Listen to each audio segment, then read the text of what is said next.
the Daily Wire, their whole sort of, they have like basically what appears to be like a dual media strategy. Ben Shapiro has been making an effort, I think it's been written about in Slate, has been making an effort to sort of become more of like a YouTube influencer. So he's doing more like, video game streaming and culture stuff. Yeah. And YouTube Q&As, the dating game. The dating game, right? There's like one half of Daily Wire. The strategy is let's do more cultural stuff. Let's just get big and drive, And Shapiro came from Breitbart, and Breitbart's motto was politics is downstream from culture. And then the other portion of the Daily Wire is Matt Walsh and Michael Knowles and Candace Owens, and their strategy, I think, is let's get as right-wing sewery as we can, ride this wave of misogyny, of anti-trans, anti-gay, and really anti-brown people. Candace, of course, herself is a black woman, and so can provide a lot of great cover for that. But here's Matt Walsh extolling the values of genocide to clear the land. Colonization was a good thing they did.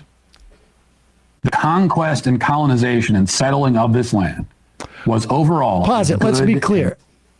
When he says the conquest of this land, what he's talking about is the killing of and the displacing of the people who lived here before us. It's not a conquest of this land. Yeah, this wasn't, a victory on the football field. Oh, total conquest. We really nailed them. It involved death. He's saying conquest of the land, as if it was like it was nature versus man. It wasn't just nature versus man. It was man versus man. Mm. Colonization was a good thing they did. The conquest and colonization and settling of this land was overall a good and noble and courageous thing.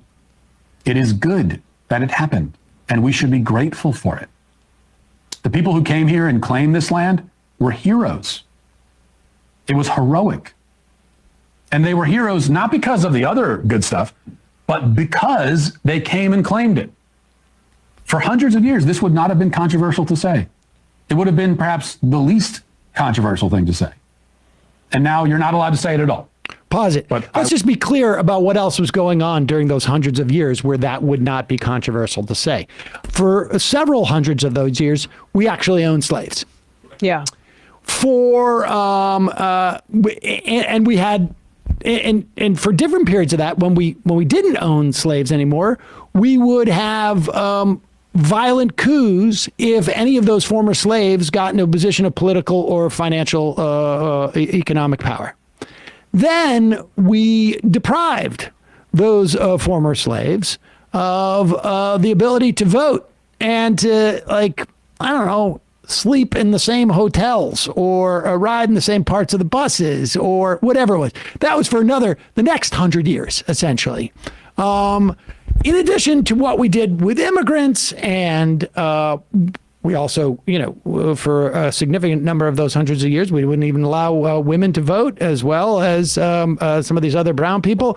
Women, of course, were a property of their husbands. I mean, that's also what was going on during those years. And the idea that it wouldn't be controversial to say they were heroes for colonizing. We conquered these people. We conquered these people. That's sure. Just to fill in a little bit of the history he's not providing in his history lesson here. And these are the facts over feelings crowd that say that it would be it's wrong to challenge the conquest of the United States as heroic. Notice how, he mentions throughout this clip how colonization was good. he never really gets into the specifics about what that colonization entailed, because then he'd sound like a genocidal maniac. Yeah, like when Cortez came over to for the Aztecs in Mexico or something like that. Like what did that entail? And define heroism, because I would say that the slaughter and rape of indigenous women might not be heroic to people if it was actually put plainly to them. Here's how you can know whether he's talking about history or just propagandizing with a completely empty propaganda. Replace the word colonizing with ice cream, and see if there's anything that doesn't make sense in what he's saying. Ice cream is heroic. It's great. It's something we should celebrate. Making ice cream is a good and courageous thing. For hundreds of years, this would not have been controversial to say. It would have been perhaps the least controversial thing to say. Everybody loved ice cream. And now you're not allowed to say it at all. But I will anyway. Whoa. Now, not all colonization is good. There are evil forms of the practice. For example, the cultural colonization that the left engages in today, when Western governments fly the pride flag on their embassies and try to export, the LGBT agenda and gender ideology into Africa and other regions of the world that don't want it. That is a form of ideological colonization, and it's evil. But the colonization... Okay, I'm sorry. So not all colonization is good. The bad colonization is the one where people are trying to spread ideas. Frozen yogurt. The good colonization... the good colonization is the one where millions of people die. The good ice cream. Right? I mean, that is what he's saying. Anyway. Oh, incidentally, you know what else is an ideology that was spread during colonization while we were committing genocide and stealing the land of people? There was also like an ideology that was also being exported. Like, I thought that was value neutral. Like, we're Christian. We're doing the right thing. Believe us. Yeah. Forms of the practice. For example, the cultural colonization that the left engages in today, when Western governments fly the pride flag on their embassies and try to export, the LGBT agenda and gender ideology into Africa and other regions of the world that don't want it. That is a form of ideological colonization, and it's evil. But the colonization that brought Europeans to this part of the world hundreds of years ago, no ideology. That was good. Yeah. Not everything that happened during those many centuries was good, obviously. History is not that simple. Ice cream's People not perfect. can commit evil in the pursuit of a worthwhile goal. That happens all the time. But and nobody would ever say that the conquerors and colonizers of this land were perfect angels.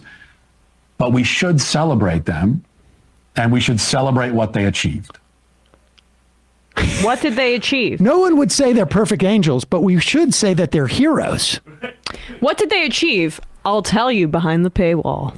Exactly. Like so this is just this is diet ice cream, or diet colonization apology, and then you go behind the Daily Wire paywall, go Daily Wire Plus, then you get the real stuff. Maybe then he'll be explicit about what colonization entailed, how many millions died, suffered, were raped, assaulted, children stolen from their parents, slavery imposed upon millions of black people in this country.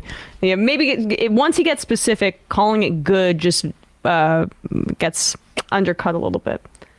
It's fascinating that he can actually even sort of contemplate the idea that colonization had no ideology to support it, and that in the absence of ideology, like the ideology is probably arguably the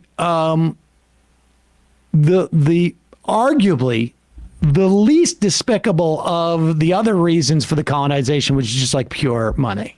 Yeah. Like, I just want to actually just steal your resources. And that's just my ideology is really, I want that. I want what you have here, and I'm going to take it because I've got bigger weapons than you. But more often than not also comes along with an ideology, at least to justify it. Mm-hmm. Isn't it kind of hilarious that he mentions the idea of exporting woke or queer ideology to Africa when this is the guy who made the movie about him What is a Woman? Going to Africa and talking to an African tribe and being like, so you guys also have the gender binary, right? Yeah.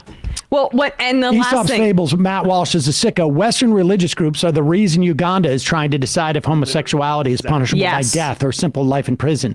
the group Chick-fil-A is famous for donating to had pushed this hateful Christian propaganda. Oh, yeah, no doubt. And also, just to point out and bring it back to the clip that we played earlier of the North Dakota state senator or representative saying, I'll be the ogre. I'll do it. Right. Matt Walsh is doing the same thing there. You're not allowed to say this, but I'm the hero. I'll say it. I'm brave enough to do so. It's just like the mental gymnastics that these right wingers go through to justify their own brutality. They make themselves into the hero for saying it. It's just they're sick in the head. Special people. Yeah.